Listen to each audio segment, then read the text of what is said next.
വെളിയിൽ നിന്നുള്ള അണ്ടിയുടെ വരവോടെ നമ്മുടെ അണ്ടിക്ക് മാർക്കറ്റില്ലാണ്ടായി പോയി. കച്ചവടമൊക്കെ നഷ്ടത്തിലാണ്. കൂടുതൽ ആളുകൾ പണി ചെയ്യുന്ന സ്ഥലം ഇതാണോ? ആ പിന്നെ കാണാം. സ്ഫോടനം അപകടമല്ല. അണ്ടി കമ്പനി ആളിക്കത്തുന്നു. പ്രാണസാർത്ഥം ഓടുന്ന തൊഴിലാളി തരണി മേഖല അത് കോൺസെപ്റ്റോട്ടിലാണ്. തീവ്രവാദികൾ കാവടി പ്രവേശിക്കാം. പിന്നെ വെടിയോട് വെടി. ആ വെടിയിൽ ചില്ലു ജനാലകൾ തകരുന്നു. അതിന് പ്രത്യേക ഷോട്ട്. ഇവിടെയാണ് ബോംബൊക്കെ പറ്റിയ സ്ഥലം.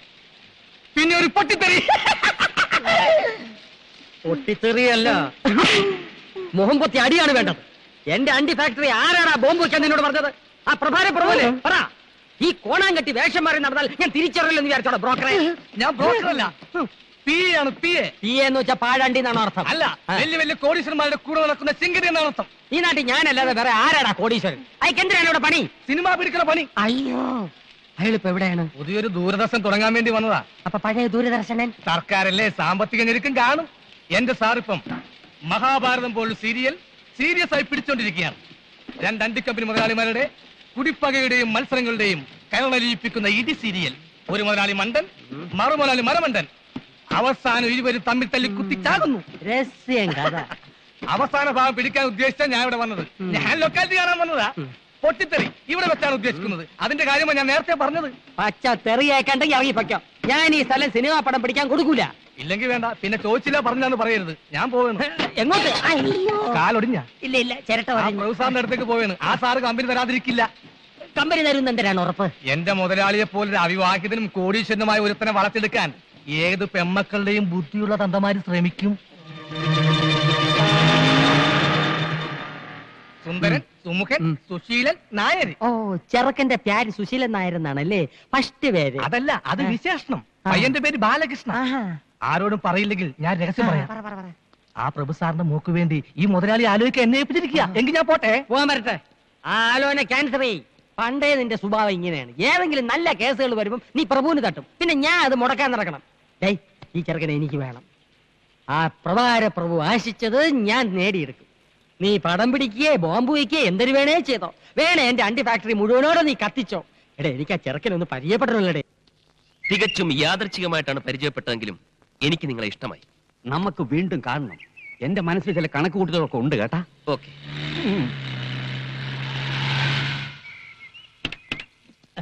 അവൻ മുമ്പേ എത്തി. ഓടുന്ന പട്ടിക്ക് ഒരു മുഴം മുൻപേ.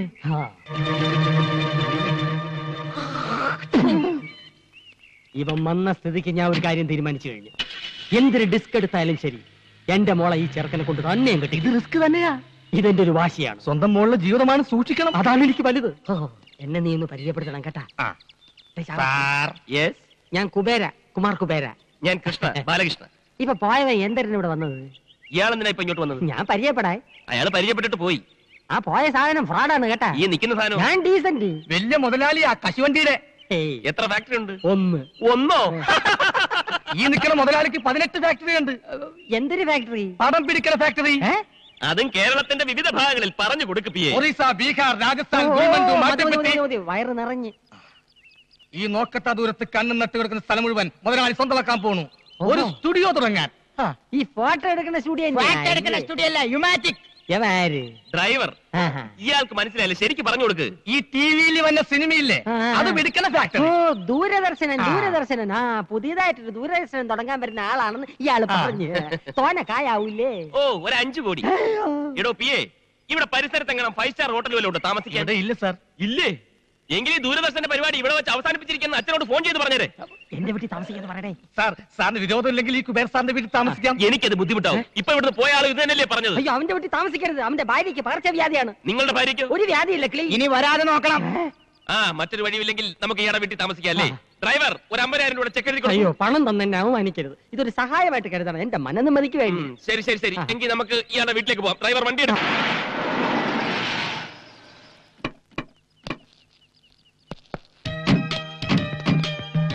ഇതാണ് എന്റെ ഭവനം. അപ്പൊ അതോ? അതൊരു കൂതറ ദരിദ്രവാസിയുടെ. അയൽവാസി ഒരു ദരിദ്രവാസി. മൊത്തത്തിൽ ഒരു ചീപ്പ് ലുക്ക്. നമ്മുടെ സർവൻസിന്റെ കോട്ടേജിന്റെ അത്ര പോലും വലിപ്പമില്ല. കുറച്ച് ദിവസത്തേക്കല്ലേ അഡ്ജസ്റ്റ് ചെയ്യാം. ഡ്രൈവർ, പെട്ടി എടുക്കൂ. പെട്ടി ഇറേ. ചെന്താമരം.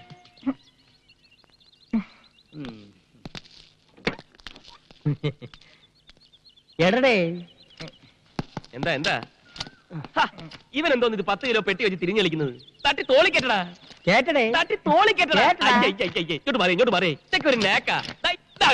ഇത്രേ ഉള്ളൂ, ഇത്രേ ഉള്ളൂ. ഈസി അല്ലേ? തൊഴിലെന്താണെന്ന് ഇപ്പഴാ അറിയിക്കണ. എന്തൊരു രണ്ടും കൂടെ കിന്നാരെ ഈ പറയണത്? മുതലാളിയുടെ ഒരു കാര്യം കണ്ട തൊഴിലാളിയാണെന്ന് ആരും പറയൂ. എടേ അറിഞ്ഞുകൂടാത്ത വേലകൾ പറഞ്ഞു കൊടുക്കണേന് ഒരു തെറ്റുമില്ല. അത് ശരിയാ. നീ എന്തോന്ന് തലയിൽ ലോഡും കെറ്റി മിഴുങ്ങിയാ നിൽക്കുന്നത്? അകത്തോണ്ട് പോയി തട്ട്. അയ്യോ അവ എന്നെ തട്ടി കൊണ്ട് അകത്തു വയ്യടേ. ചുമട് അകത്തുകൊണ്ട് തട്ടാ ഇപ്പൊ പറഞ്ഞു. ഈ ഭാഷകൾ എങ്ങനെ പഠിച്ച്? ഇവന്മാരോട് സംസാരിക്കാൻ വേണ്ടി മുതലാളി ട്യൂഷൻ എടുത്ത് പഠിച്ചതാ. തന്നെ ഇറങ്ങി നിൽക്കുന്ന ചെവല കൂതറ.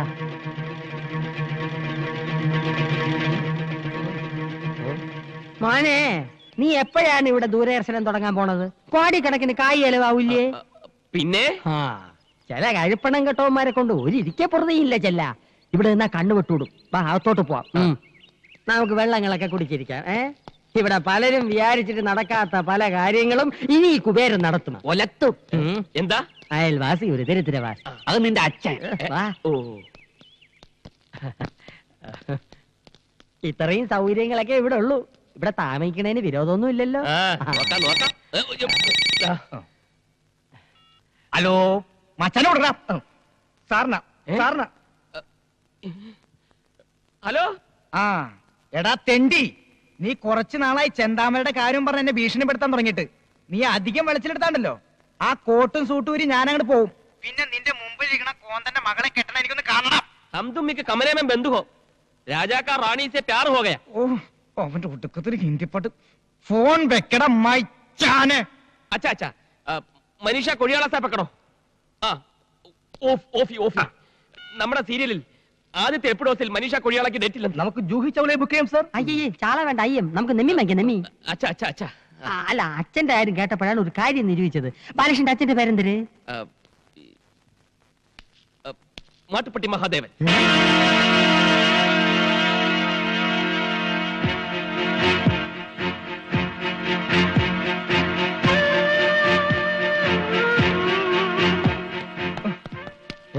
നീ എന്തിനാ എന്റെ അച്ഛന്റെ പേര് പറഞ്ഞത്?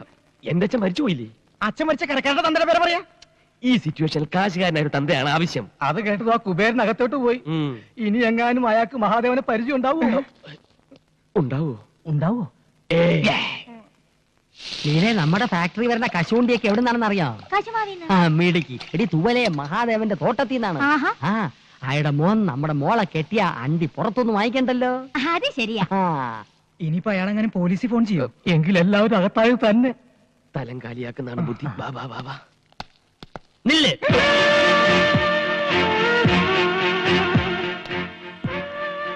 ഇനി വാടി. ഇതാണ് മാധവന്റെ മോൻ ബാലകൃഷ്ണൻ. ബാലകൃഷ്ണ. തെറ്റിപ്പോയി. ഇതെന്റെ ഭാര്യ ലീല. ലീല കുബേര. ഹലോ. ഹലോ. എവിടെ ലക്ഷ്മി? ലക്ഷ്മി. ലക്ഷ്മി. ലക്ഷ്മി. ഓ, അപ്പൊ ഇവിടെ വേറെ പെൺകുട്ടികളൊക്കെ ഉണ്ടല്ലേ? പെൺകുട്ടികളില്ല, ഒരു പെൺകുട്ടിയേ ഉള്ളൂ. എന്റെ മോള് ലക്ഷ്മി, സാക്ഷാൽ മഹാലക്ഷ്മി. എന്തിനാ ഡാഡി വിളിച്ചേ? പ്യാടിച്ചു വായ. മോൻ കഴിഞ്ഞിട്ട് പാടി.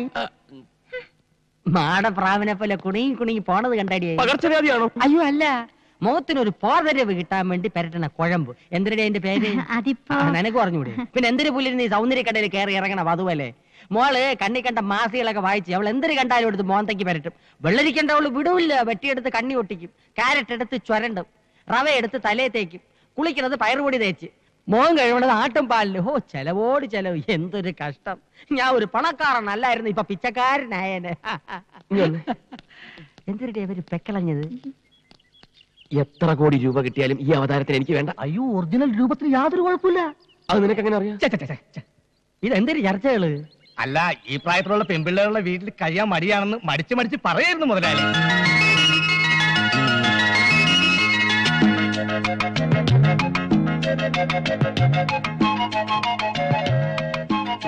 ഇതേതാ ഈ കുട്ടി?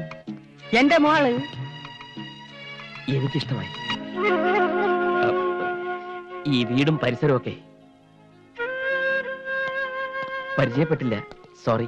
ഞാൻ ബാലകൃഷ്ണ. തിരക്കിൽ നിന്നും തിരക്കിലേക്ക് തിരക്കിട്ട് കുതിക്കുന്ന ഒരു ബിസിനസ്സുകാരൻ. മഹാഭാരതം കാണാറുണ്ടോ? ആ ബുക്ക് കൂടെ വാങ്ങിച്ചു വെച്ചിട്ടുണ്ട്. 300 രൂപയായി. അതല്ല, ടിവിയില്. ഇതൊക്കെ ടിവിയിലും വന്ന കണ്ടിട്ടുണ്ടോ? ഉണ്ട്. രാമായണം. ഉണ്ട്. ഇത് രണ്ടും നിർമ്മിച്ച ഞാനാ.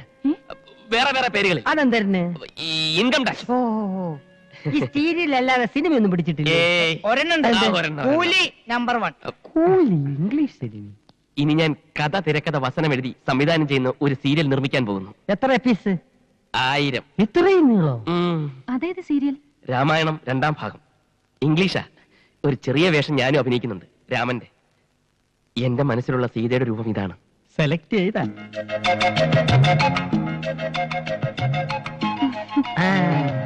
ഇപ്പൊ ഏതാണ്ട് കൊത്ത ലക്ഷണമുണ്ട്. എന്തരത്ത്? അല്ല സീത നായിക ജൂസുകൾക്ക് പകരം. മുതലാളി ഞാനിപ്പോ പോട്ടെ. താനോടെ പോന്നു? അച്ഛന്റെ അടുത്തേക്ക്. ഇവിടെയുള്ള എല്ലാ കാര്യങ്ങളും അച്ഛനെ പറഞ്ഞ് മനസ്സിലാക്കണം. വലിയ വിഷമക്കാരനാ. ഇവിടെ എല്ലാ കാര്യങ്ങളും ഭംഗിയായി നടന്നു കഴിയുമ്പോ ഞാനിങ്ങെത്താ പോലെ. താൻ പോയാൽ ശരിയാവില്ല. യവൻ പോണെങ്കി പോട്ടെ. മോന്റെ എല്ലാ കാര്യങ്ങളും നോക്കി ഞാൻ ഇല്ല ഇവിടെ. ദേ മേളിലാണ് മുറി, അങ്ങോട്ട് ചെല്ല്. പോ. വാ. ഡേ നീ അങ്ങോട്ട് വെച്ച് വിടുന്നത്? ഡ്രൈവർക്ക് പുറത്ത് ഷെഡിൽ താമസിക്കാം. ഷെഡാ? വാ പോ.